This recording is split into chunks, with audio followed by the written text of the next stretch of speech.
आप सभी को नमस्ते। मैं डॉक्टर मोनिका खेड़ा, आपकी संस्कृत अध्यापिका मनिका यूट्यूब चैनल में आपका स्वागत करती है।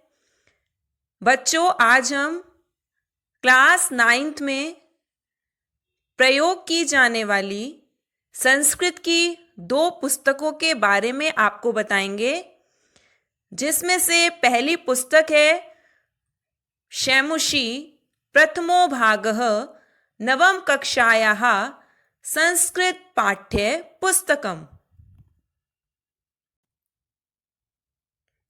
विषयानुक्रमणिका। इस पाठ्य पुस्तक में आपके 12 चैप्टर हैं। पहला चैप्टर है भारती वसंत गीति, स्वर्ण काकः सेकंड, थर्ड है आपका सोम प्रभम, फोर्थ है कल्पतरुः, फिफ्थ है सूक्ति मौक्तिकम, सिक्स्थ है भ्रांतो बालः, सेवेंथ है प्रतिविज्ञानम, एट्थ है लोह तुला, नाइन्थ है सिक्ता सेतुः, 10th है जटायो शौर्यम, 11th है पर्यावरणम और 12th है वांग मनः प्राण स्वरूपम। जिसमें से 3 चैप्टर आपके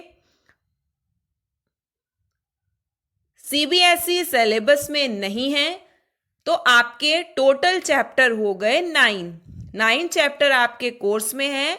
आपको इसमें केवल गद्यांश, पद्यांश और नाट्यांश दिए जाते हैं, जो आपकी पाठ्य पुस्तक से ही रिलेटेड होते हैं। आपको इसमें क्वेश्चन आंसर्स को याद नहीं करना पड़ता। आपको केवल इसमें से पैराग्राफ जो दिया जाएगा उसमें से आंसर्स आपको फाइंड करने होंगे, और उसके भी सभी क्वेश्चंस ही आपके एमसीक्यू में ही आते हैं। गद्यांश आपका एमसीक्यू में आएगा और पद्यांश भी आपका एमसीक्यू में आएगा, नाट्यांश भी आपका एमसीक्यू में ही आएगा।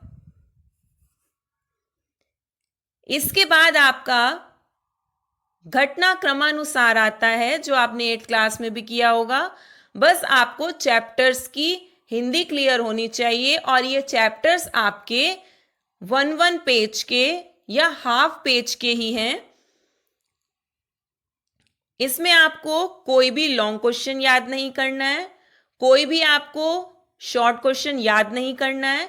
केवल आपको चैप्टर की हिंदी क्लियर होनी चाहिए, जिसमें से शब्दार्थ भी आपके मैचिंग में आते हैं, पर्यायवाची मैचिंग में आते हैं, विलोम शब्द मैचिंग में आते हैं, विशेषण विशेष्य मैचिंग में आते हैं। ये आपके टोटल इस पुस्तक में 9 चैप्टर्स हैं। संस्कृत की दूसरी पाठ्य पुस्तक है आपकी सरस्वती संस्कृत व्याकरण, सीबीएसई के नवीनतम पाठ्यक्रमानुसार। ये आपकी संस्कृत व्याकरण की पुस्तक है। इसके अंतर्गत कौन कौन से चैप्टर्स आएंगे? इसकी विषय सूची है खंड क अपठित अवबोधनम, यानी कि अनसीन पैसेज। ये भी आपका एमसीक्यू में ही आएगा। जो इसका लास्ट क्वेश्चन होता है वो एमसीक्यू में ही रखा जाता है। एकः सरल गद्यांशः, यहां पर है ये आपका अनसीन पैसेज। इसके बाद है खंड ख रचनात्मकम कार्यम पत्र लेखनम। पत्र लेखनम में है 10 रिक्त स्थान युक्त पत्रम। इसमें आपको पूरा का पूरा लेटर लिखा हुआ मिलेगा, जिसमें आपको 10 रिक्त स्थान मिलेंगे और उसके लिए आपको मंजूषा भी दी जाएगी।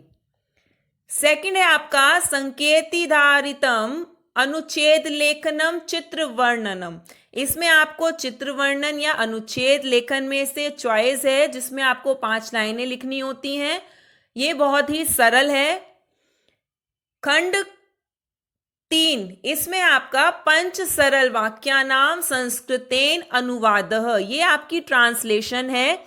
इसमें बहुत ही सरल सरल सेंटेंसेस दिए जाते हैं, जैसे वह लिखता है, वह खाता है, वह जाता है इत्यादि। इसके बाद है आपका खंड ग अनुप्रयुक्त व्याकरणम। इसमें है संस्कृत वर्णमाला, जो इस बार के कोर्स में नहीं थी। संधि प्रकरणम, शब्द रूप प्रकरणम, धातु रूप प्रकरणम। शब्द रूप और धातु रूप, इसमें आपको एक टेबल पूरी की पूरी सिर्फ एक टेबल याद कराई जाएगी, उससे आपके सारे शब्द रूप याद हो जाएंगे। धातु रूप में भी आपको एक टेबल याद कराई जाएगी, उसमें भी आपको सारे धातु रूप याद हो जाएंगे। ये भी आपके एमसीक्यू में ही आते हैं, इसीलिए इसमें कोई भी चिंता का विषय नहीं है। कारकहा उपपद विभक्तयः च, इसमें उपपद विभक्तियां आती हैं। फिर प्रत्यय, आपके प्रत्यय आपने 8th क्लास में पढ़े होंगे, त्वा और तुमुन, ये 2 प्रत्यय आपके क्लास 9th में हैं। और लास्ट टॉपिक इसका आता है उपसर्ग। उपसर्ग आपको पता ही है, जो आगे लगते हैं वो उपसर्ग और जो बाद में लगते हैं वो प्रत्यय कहलाए जाते हैं। तो ये आपके संस्कृत की 2 पाठ्य पुस्तकों का वर्णन था। अगर आपको कोई भी क्वेरी हो तो आप मुझसे पूछ सकते हैं। धन्यवाद।